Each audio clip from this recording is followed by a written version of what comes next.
저는 오늘 이 말씀을 가지고요, 부활 이후에 벌어진 일이라는 제목으로 함께 은혜의 말씀을 나누도록 하겠습니다. 여러분, 우리가 지난주에 부활절 예배를 드렸습니다.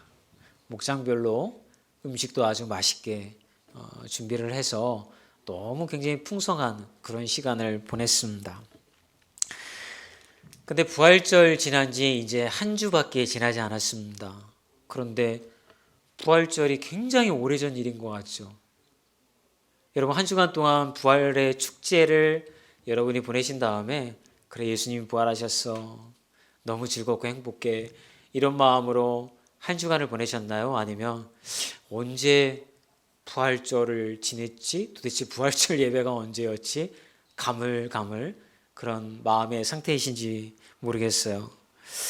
근데 만약 우리가 지난주에 불과 일주일 전에 부활절 예배를 드렸음에도 불구하고 그것이 마치 오래전의 일인 것처럼 생각이 드신다고 한다면 그것은 뭔가 우리가 잘못되어 있는 겁니다. 마치 이건 어떤 건 것 같냐면 다 함께 모여서 막 축제를 벌이고 페스티벌을 하면서 즐거운 시간을 보낸 다음에 혼자 집으로 돌아간 다음에 뭔가 마음의 공허함을 그런 느끼는 것처럼 부활절 예배를 우리가 드리고 난 다음에 다 같이 즐거워하고 행복한 시간을 보냈지만 집으로 돌아가고 난 이후에 우리 마음 가운데 부활의 기쁨이 없이 공허함, 그것을 가지고 일상생활을 하고 있는 것은 아닐까, 이런 추측이 가능하다라고 하는 것입니다. 사실은 여러분, 부활절도 중요하지만 예수님이 부활하시고 난 후에 부활하신 주님을 만난 백성들 그리고 제자들이 그들의 삶 가운데 어떤 변화가 일어났는지가 더 중요한 것입니다. 왜냐하면 우리는 부활한 것으로 끝나지 아니하고 부활하신 주님을 만난 이후에 우리의 삶이 변화되어져 갔기 때문에 그런 것입니다. 그래서 저는 오늘 이 말씀을 통해서 여러분과 함께 나누고 싶은 은혜는 이런 거예요. 부활하신 주님으로 끝나지 말고 그 부활하신 주님을 여러분들이 만났다고 한다면 그들의 일상, 제자 가운데 어떤 변화들이 일어났는지, 그리고 그 변화가 바로 우리 안에서도 일어나야 된다라고 하는 거예요. 여러분, 제자들에게는 어떤 변화가 일어났을까요? 첫 번째는요, 기다림의 시간을 통한 자기를 부인하는 역사가 일어났습니다. 사도행전 1장 4절의 말씀입니다. 우리 함께 읽어볼까요? 사도와 함께 모이사 그들에게 분부하여 이르시되 예루살렘을 떠나지 말고 내게서 들은 바 아버지께서 약속하신 것을 기다리라. 예수님께서 하늘로 올라가시기 전에 뭐라고 말씀하셨냐면, 나는 곧 하늘로 올라갈 건데 내가 올라가면 그것으로 끝나는 것이 아니라 성령을 보내주시겠다라고 약속을 하셨다는 거예요. 그런데 예수님께서는 왜 성령을 바로 보내주시지 아니하시고 약간의 시간을 두셨을까요? 예수님이 부활하시고 난 후에 이 땅에 약 40일을 머무십니다. 그리고 성령이 이 땅에 임재하기까지는 거기에 약 열흘이 더 필요합니다. 그래서 시간적 타이밍으로 보게 되어지면 예수님이 부활하신 다음에 성령이 오기까지, 오순절 성령이 오기까지의 시간이 50일이라는 시간의 텀이 있었다라고 하는 거죠. 예수님은 이 땅 가운데 40일 동안 계시면서, 그리고 예수님만 만난 제자들은 이 나머지 10일, 열흘 동안 한 행동이 달랐습니다. 예수님은 40일 동안 무엇을 하셨을까요? 제자들에게 성경의 말씀을 가르쳤어요. 제자 훈련을 시키신 거예요. 그리고 난 후에 하늘로 올라가셨고요. 나머지 열흘 동안 남겨진 제자들은 이 땅에서 기도에 힘쓰는 모습을 우리는 보게 되어집니다. 근데 여러분, 왜 하필 성령을 보내주신다고 했을 때 곧바로 보내주셨으면 제자들이 바로 성령의 임재를 받고 나가서 놀라운 역사도 일으킬 것 같고 기적의 능력도 경험하게 되어졌을 텐데, 왜 예수님은 곧바로 성령님을 내려보내지 아니하시고 열흘 동안의 기도의 시간을 제자들에게 갖도록 하셨을까요? 그것은 10일 동안 주님이 원하셨던 것은 제자들의 내려놓음이었다라고 하는 거예요. 여러분, 한번 상상의 어떤 그런 나래를 여러분들이 좀 피셨으면 좋겠습니다. 예수님이 십자가에서 죽으신 다음에 제자들의 모습은 어땠습니까? 다 도망갔습니다. 고향으로 도망가서 본업이었던 어부의 일을 다시 했습니다. 예수님 곁에 남아 있었던 사람들이 없습니다. 여자들만 남아 있었지 제자들은 다 도망가 버렸습니다. 그들은 두려움에 쌓여 있었고 패배의식을 갖고 있었고 예수님도 어쩔 수 없구나라고 하는 생각을 갖고 있었습니다. 그런데 그들에게 부활하신 주님이 찾아오셨고 부활하신 주님을 만나게 되어지자 그들의 내면에 놀라운 변화가 일어납니다. 그러나 이 변화는 긍정적인 변화가 아니었습니다. 굉장히 상기된 변화였습니다. 죽은 줄로 알았던 예수님이 다시 죽음의 권세를 이기고 살아나셨기 때문에 이 예수님과 함께라고 한다면 그들은 못할 일이 없을 거라고 하는 자신만만함이 그들 안에 생겼다라고 하는 것입니다. 그런데 그들은 혈기가 너무 강한 상태였습니다. 그 상태에서는 악령의 역사에도 성령의 역사라고 받아들일 만큼 그들은 분별의 영이 없었다라고 하는 것이죠. 너무나도 혈기가 강한 상태였기 때문에 그들은 자신의 욕망대로 예수님을 믿으면서 아마 살아갔을 것입니다. 무엇인지 하실 수 있는 분, 죽음의 권세도 이기신 분, 그분이 예수님이 옆에 있었기 때문에 그 예수님과 함께라고 한다면 그들이 욕망하는 대로 그들의 삶이 다 펼쳐지게 될 것이라고 아마 생각했을 것입니다. 그런데 예수님은 40일 동안 성경 공부를 통하여서 이 제자들이 무엇을 위해서 살아야 하는지, 무엇을 의지해야 하는지를 집중적으로 가르치기 시작을 합니다. 여러분 근데 한번 생각해 보세요. 예수님 부활하시기 전에 제자들이 예수님에게 제자 훈련을 받지 않았을까요? 예수님 가르치셨다고요. 앞으로 어떤 일이 벌어질 거고 하나님 나라는 어떤 것이고 예수님을 믿는 사람들은 어떻게 살아야 되고 복음은 무엇인지를 다 가르쳐 주셨어요. 그런데 부활하기 전과 부활 이후에 제자들의 태도가 바뀌게 되어집니다. 부활하시기 전까지는 아무리 제자 훈련을 받았지만 설마 예수님이 죽음을 이기실까? 거기까지는 믿음이 가지 못했다라고 하는 거죠. 그런데 정말 부활하시고 난 이후에 죽음의 권세를 이기신 예수님을 만나고 난 이후에는 예수님을 통하여서 들려주는 똑같은 이야기라 하더라도 그들은 받아들이는 태도가 달라졌다라고 하는 거예요. 예수님이 우리에게 가르쳐 주신 것이 정말 이루어지는구나. 예수님은 하나님의 아들이시자 메시아이구나. 이런 놀라운 변화를 통하여서 그들은 마치 막 빨아들이듯이 예수님의 말씀 한마디 한마디를 다 그들의 영혼 가운데 빨아들이기 시작했다라고 하는 것이죠. 그리고 나서 예수님은 하늘로 올라가십니다. 제자들은 열흘 동안 마가의 다락방에 모여서 합심하여서 열심으로 기도하기 시작을 합니다. 그런데 이 시간은요, 자신들을 내려놓는 시간이었던 거죠.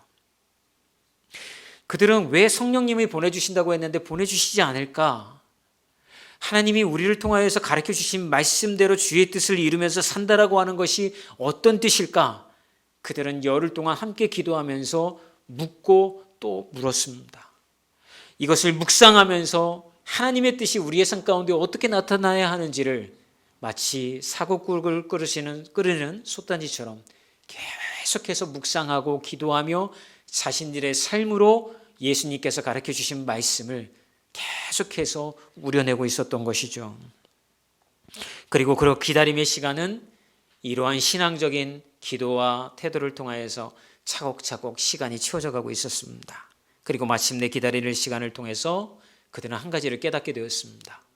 그것은 다른 것이 아니라 우리의 뜻, 내 뜻이 아니라 하나님의 뜻에 내 자신을 내려놓아야 한다라고 하는 것. 여러분들이 너무나도 잘 알고 있는 그 사실을 이 제자들은 머리에서 가슴으로 가지고 내려왔던 것입니다. 여러분 이것을 기독교 영성에서는 자기 비움이라 이렇게 표현을 합니다. 자기의 욕망을 철저하게 주님 앞에 비우는 시간을 가지는 것, 바로 그것이 제자들에게 필요했던 것이죠.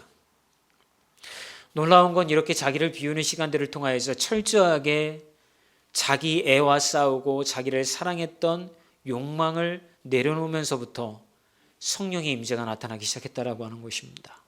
그리고 여러분이 아시는 것처럼 성령의 임재는 놀라운 역사를 가져왔습니다.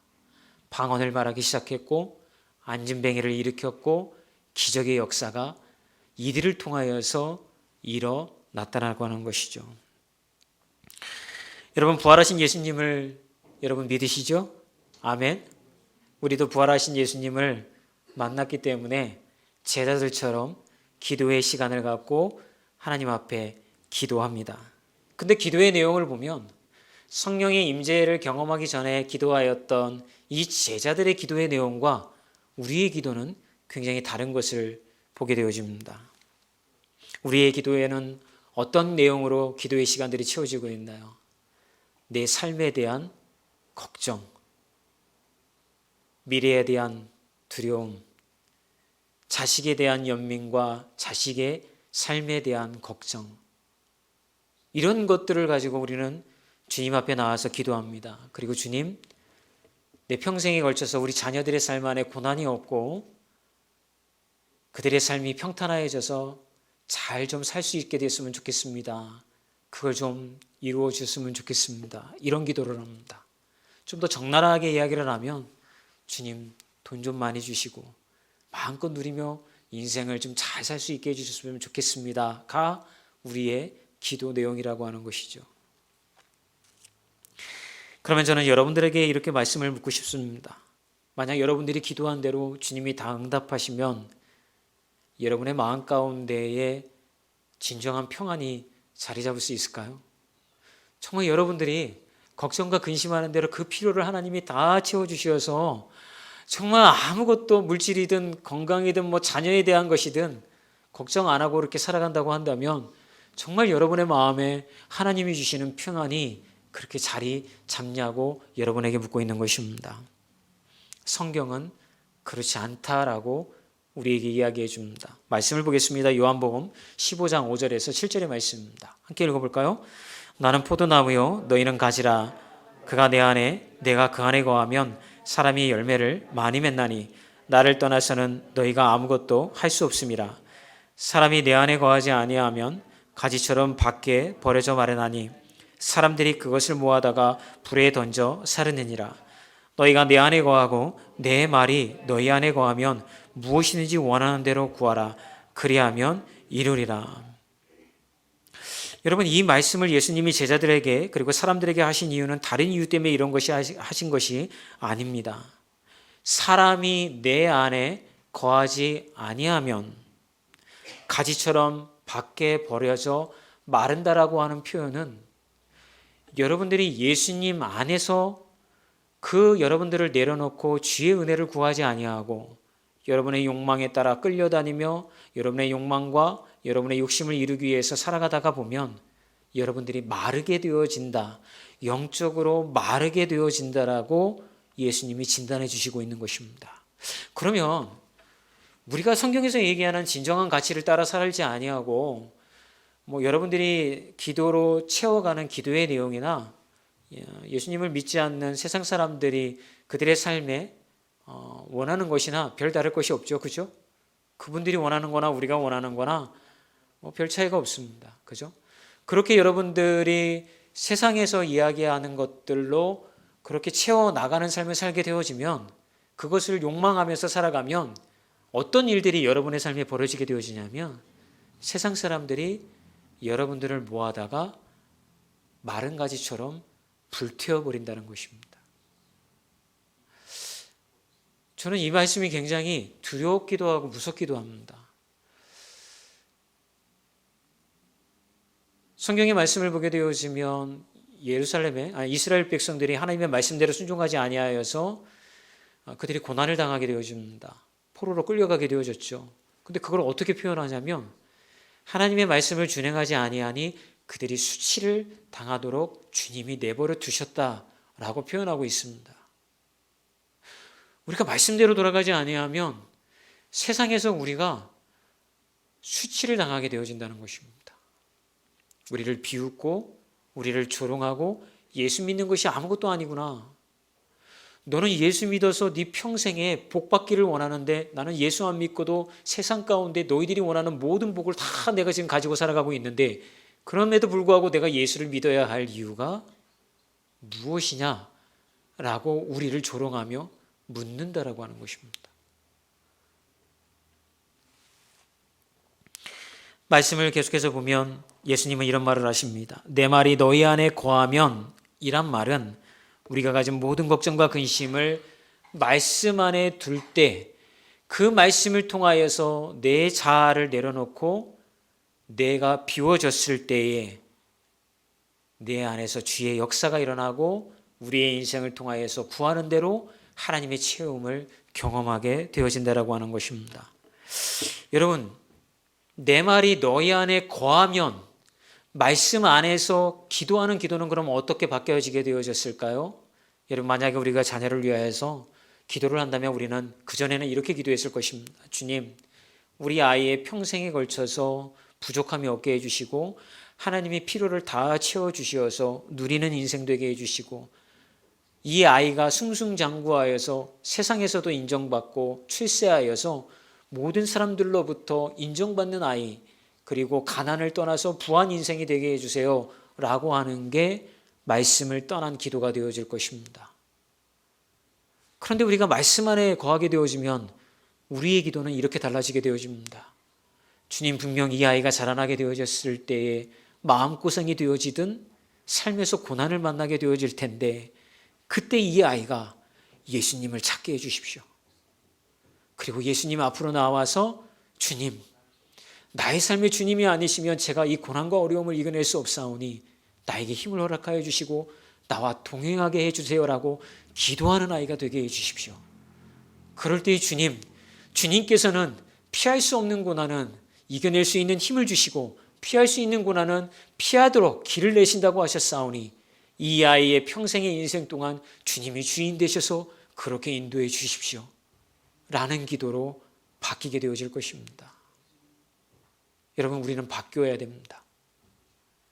또한 어떻게 기도가 달라지게 되어질까요? 나의 삶에 대해서 걱정하는 대신 주님, 제가 당신의 자녀이지 않습니까? 그렇다라고 한다면 주님, 이스라엘 백성들에게 매일의 양식을 공급해 주셨던 광야에서처럼 나의 삶에 걱정과 근심이 있을 때 매일매일의 만나를 나에게 공급하여 주시어서 하루하루를 주님으로 인하여서, 주님이 주시는 기쁨으로 인하여서 살아나는 자가 될 수 있게 해달라고 기도해야 되지 않겠습니까? 결국 여러분, 자기 비움의 기도라고 하는 것은 내가 원하는 것을 주님 이렇게 해주세요, 저렇게 해주세요 라고 기도하는 것이 아니라 나의 삶에 주님의 전적인 돌보심과 인도하심을 놓치지 않고 구하는, 전적으로 주님을 의지하는 기도가 바로 자기 비움의 기도가 되어진다라고 하는 것입니다. 그렇다고 한다면 어떻게 하면 자기를 부인하고 비워서 예수님을 의지하는 삶을 살아갈 수가 있을까요? 두 번째는 말씀을 읽고 양육받아야 됩니다. 사도행전 1장 3절에 이 말씀이 있습니다. 함께 읽어볼까요? 40일 동안 그들에게 보이시며 하나님 나라의 일을 말씀하시느니라. 아까 말씀드렸던 것처럼 예수님은 부활하신 후에 제자들과 이 땅에 40일 동안 머무십니다. 그런데 40일 동안 예수님이 집중적으로 하신 일은 제자들을 말씀으로 가르치는 것이었습니다. 구약에 선포되었던 하나님의 말씀이 십자가 위에서 어떻게 완성이 되어졌는지, 그리고 그것을 통하여서 하나님께서 어떻게 당신의 사랑하는 자녀들을 구원해 내셨는지를 집중적으로 가르쳐 주셨다라고 하는 것이죠. 여러분, 자기 비움을 가능케 하는 것, 내 안에는 에고라고 하는 자기 애가 있어요. 자기를 사랑하는 마음인 거예요. 나중에 마지막에 싸움은 누구와의 싸움이냐면 영적 싸움이 여러분 안에서 일어나게 되어져요. 여러분, 다른 사람들이 여러분을 하나님의 자녀로 나아가지 못하도록 막는 게 아니에요. 마지막으로 여러분을 막는 것은 사탄이 여러분에게 심어놓았던 스스로를 사랑하는 마음, 내가 잘 됐으면 하는 마음, 하나님의 마음이 아니라 나를 사랑하는 마음, 거기서 우리는 늘 주저앉게 되어진다라고 하는 거예요. 그러면 여러분, 그건 이길 수가 없어요. 고통당하기 원하는 사람이 누가 있습니까? 어려움 당하는 사람이 누가 있어요? 아무도 없어요. 저조차도 싫어요. 그런데 그거와 상관없이 고난은 늘 우리를 찾아오게 되어졌을 때 결국 우리는 나를 사랑할 때 하나님을 외면하게 되어지는 거예요. 그 대표적인 모습을 보여준 자가 누굽니까? 시몬 베드로잖아요. 예수님이 붙잡히기 전에 내가 붙잡혀서 십자가 위에서 죽는다고 하니까 베드로가 뭐라고 얘기합니까? 주님, 그런 일은요 절대 벌어지지 않을 거예요. 제가 예수님을 지킬 거예요. 베드로야, 내가 붙잡힌 날 너는 새벽다 울기 전에 3번 나를 부인하게 되어질 거야. 주님, 그런 일은 없습니다. 그렇게 자신하였건만 마침내 예수님이 대제사장에게 붙잡혀간 그날 베드로는 예수님을 3번 부인하고 그것을 깨닫게 되었을 때 그는 통곡하면서 울지 않습니까? 이게 우리 수준인 거예요, 여러분. 자기 스스로를 너무 과다평가하지 마세요. 여러분의 신앙, 여러분 저를 포함하여서 우리는 내가 위험에 처하고 내가 살기 위해서는요, 예수님도 다시 십자가에 내가 못 박는 것이 우리의 모습이라고 하는 것입니다. 그러면 어떻게 해야 될까요?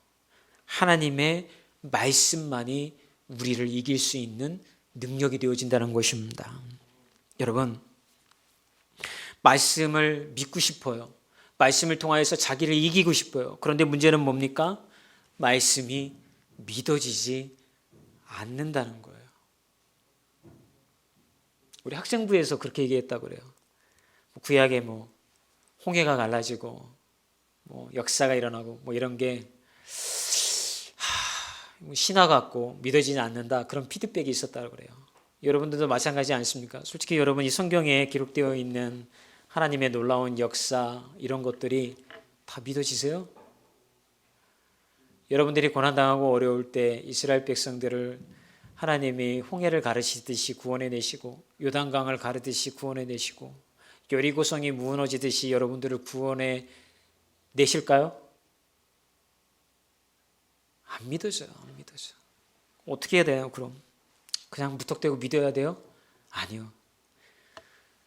하나님의 말씀이 믿어질 때까지 여러분들이 읽으셔야 된다는 거예요. 그래서 말씀 읽기가 이렇게 중요한 거예요, 여러분. 목사님, 안 믿어지는데 어떻게 믿어질 때까지 말씀을 읽으라고 합니까? 동의할 수가 없습니다. 그렇죠. 우리의 생각으로는 그것이 이해가 되어지지 않죠. 그런데 성경은 우리에게 무슨 얘기를 하냐면 하나님의 말씀에는 능력이 있다라고 우리에게 얘기해주고 있다는 거예요. 히브리서 4장 12절의 말씀입니다. 함께 읽어볼까요?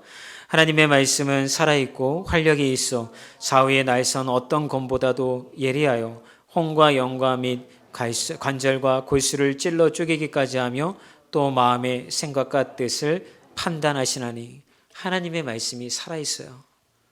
능력이 있어요. 그래서 우리의 혼과 영과 관절과 골수를 찔러서 쪼갠다라고 하는 표현은 뭐냐면 우리가 가지고 있는 안 믿어지는 마음, 불신의 마음, 어떤 그런 마음들을 하나님이 완전히 잘라버리신다라고 하는 거예요. 그러면서 우리에게 놀라운 변화가 일어나게 되어진다는 거예요. 여러분 간증 들어보면 이런 간증하시는 분들 많죠. 하나님의 말씀이 믿어지기 시작했어요. 예전에는 에이 이게 무슨 이게 일어나겠어? 이랬던 말씀이 믿어지기 시작했어요. 제가 고등학교 때요. 제가 이제 모태신앙임에도 불구하고 예수님이 나를 위해서 죽으셨다라고 하는 건 어렸을 때부터 교육을 받았을 거 아니에요. 그죠? 근데 이게 가슴으로 안 믿어지더라고요. 전에도 말씀드렸던 것처럼. 그래서 제가 기도했다고 그랬잖아요.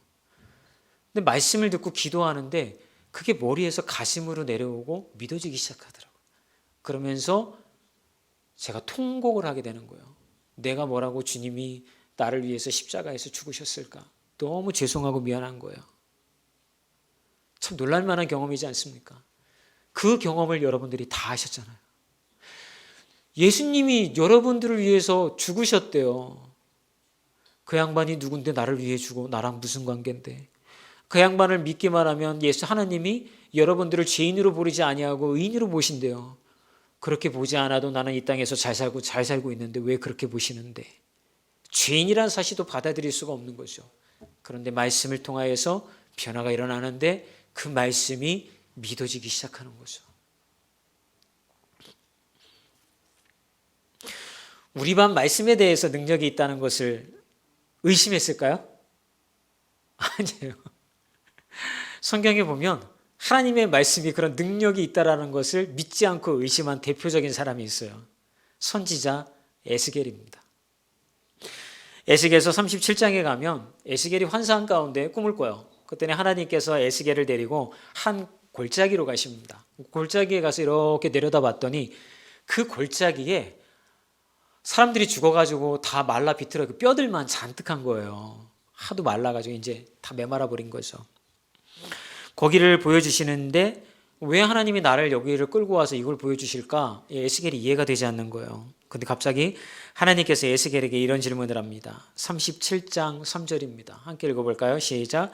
그가 내게 이르시되 너는 이 모든 뼈들이 능히 살 수 있겠느냐 하시기로 내가 대답하되 주 여호와여 주께서 아시나이다. 주님이 그거 보여주신 다음에 야, 너 내가 이 모든 뼈들을 능히 살릴 수 있을 것 같니? 살아날 수 있을 것 같니? 라고 물으시니까 이 에스겔이 사실은 믿어지지가 않잖아요. 그러니까 말을 돌리죠. 주께서 아시죠. 이 말은 무슨 말입니까? 못 살아난다는 거예요. 안 된다라고 하는 거예요. 이런 부정적인 대답을 하죠. 그랬더니 하나님은 이렇게 명령하라고 에스겔에게 이야기하십니다. 에스겔 37장 4절의 말씀입니다. 함께 볼까요? 시작. 너는 이 모든 뼈들에게 대언하여 이르기를 너희 마른 뼈들아 여호와의 말씀을 들을지어다. 이 말씀을 선포하라는 거예요. 하나님의 말씀을 선포하라는 거예요. 그랬더니 5절에 어떤 일이 일어납니까? 읽어볼까요? 시작. 주 여호와께서 뼈들에게 이같이 말씀하시기를 내가 생기를 너희에게 들어가게 하리니 너희가 살아나리라. 이렇게 선포만 했는데 하나님의 말씀을 가지고 선포만 했는데 어떤 일들이 일어나기 시작을 하냐면 마른 뼈들에게 살이 붙기 시작하고 혈관에 피가 돌기 시작하고 근육이 생기기 시작하고 사람의 형상으로 회복되어지는 것을 에스겔은 보게 되어지는 거죠. 여러분, 이 마른 뼈가 상징하는 것은 무엇입니까? 하나님을 다 내다가 버리고 신앙 없이 마른 뼈처럼 살아가고 있는 이스라엘 백성들을 이야기하고 있는 거예요. 그것에 대한 징계로 이미 심판받아서 포로로 끌려가서 비참한 인생을 살고 있는 게 이스라엘 백성이었어요. 그들은 생각했어요. 하나님이 자기들을 버렸다고. 이제 하나님은 우리의 하나님이 아니라고. 그런데 하나님이 그런 에스겔을 찾아와서 다시 회복시키시겠다라고 환상을 통해서 보여주신 거죠. 혹시 여러분의 영혼 상태가 이 마른 뼈와 같지 않습니까? 하나님의 말씀도 믿어지지 않아. 그냥 내가 좀 외롭고 힘들 때 그냥 하나님 앞에 나와서 기도라는 것도 내 그냥 하소연, 어디 가서 못하니까 그냥 울기도 하고 하소연도 하고 그러면서 내 다른 사람한테 속마음 못 표현하니까 그 정도로 기도의 능력을 그냥 여러분 생각하고 있지 않습니까? 그렇다고 한다면 여러분은 마른 뼈가 되어 있는 거예요. 하나님에 대한 믿음이 없는 거죠. 근데 그런 우리에게 저를 포함하여서 뭐라고 말씀하시냐면 하나님의 말씀을 들으라는 거예요. 하나님의 말씀을 스스로의 영혼에게 선포하라는 거예요. 하나님의 말씀을 스스로의 영혼에게 선포하는 방법은 말씀을 읽고 또 읽는 거예요. 언제까지? 그 말씀이 믿어질 때까지. 이 설교 말씀을 준비를 하면서 굉장히 제가 가슴이 찔렸어요. 저희 집 얘기를 하자면 저희 사모님이 저희 아내가 밤이고 낮이고 성경을 읽습니다. 앉아가지고 그냥 잠자기 전까지 읽습니다. 저는 그날 분량만 읽거든요. 근데 그걸 보면서 내가 좀 더 모범을 보여야 되는데 그러다가 어느 날 제가 이렇게 그냥 앉아 있으면 제 아내가 묻습니다. 여보, 성경 읽었어? 묻습니다. 그러면 굉장히 찔리고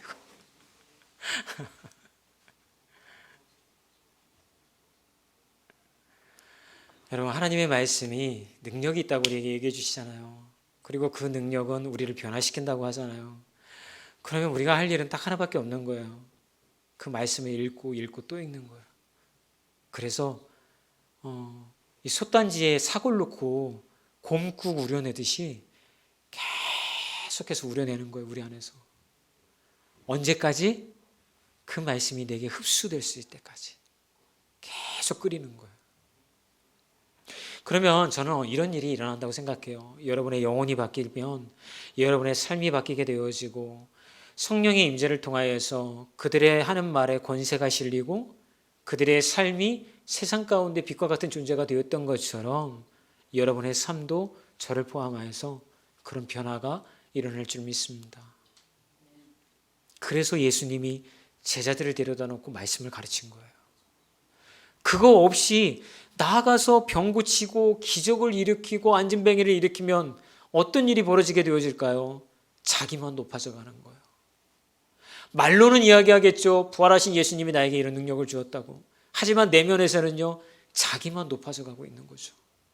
사람들이 따라오고 추앙을 받고, 그러나 예수님이 집중적으로 말씀을 가르치고 기도의 시간을 통하여 자기 비움을 통하여서 예수님을 만나게 되어졌을 때 그들은 이 모든 것의 영광을 주님께 돌리고 자기들은 철저하게 낮아지는 섬김의 자리로 나아간 것을 보게 되어집니다. 이게 우리가 걸어가야 할 길이지 않겠습니까? 부활하신 예수님을 여러분들은 다 만나셨습니다. 부활의 축제는 끝났습니다. 그렇지만 우리는 이제 다시 놀라운 역사의 삶을 시작하게 되어진 거예요. 그것은 말씀을 통한 역사입니다. 기도의 시간을 통하여 자기를 비움을 통하여 하나님의 역사가 일어나는 시간들이 이제 여러분들에게 준비되어진 것입니다. 우리 교회는 여러분 말씀 읽기와 월별 독서로 사실은 여러분들이 잘 느끼시지 못하지만 양육을 하고 있습니다. 이게 어떤 빅피처입니다. 보니까 주일날 성경 읽기나 주중에는 잘 모르겠어요. 근데 주일날 성경 읽으시면서 여러분들이 말씀이 꿀송이처럼 달달하고 하는 거를 조금씩 느끼고 계시다는 피드백을 받았습니다. 근데 저는 여기다가 한 가지 더 부탁을 드리고 싶은 게 여러분들에게 드리는 추천 도서의 책이나 이런 것들이 제가 설교 시간을 통해서 다 이야기하지 못했던, 그리고 제가 아직 능력이 부족하여서 여러분들에게 가르치지 못했던 그런 내용들이 책을 통해서 저는 여러분들에게 전달되어지기를 원하는 거예요. 그래서 우리 교회가 건강한 교회, 성경에서 이야기하는 바른 신앙, 이걸로 세워져 가기를 바라는 것입니다. 여러분들을 저는 초청합니다. 일상의 바쁨으로 인하여 책 읽기도 어렵고 성경의 말씀 읽는 것도 참 어렵잖아요. 그렇지만 여러분 말씀을 읽고 양육을 받으셔야 됩니다. 그것들을 통하여서 하나님의 말씀으로 여러분의 마음을 모아야 됩니다. 그러면 부활 이후에 일어나는 놀라운 역사가 여러분의 삶의 가치관이 바뀌는 것으로, 행동의 변화로, 말의 변화로 일어날 줄 믿습니다. 그럼 모두가 되시기를 주의 이름으로 축원합니다.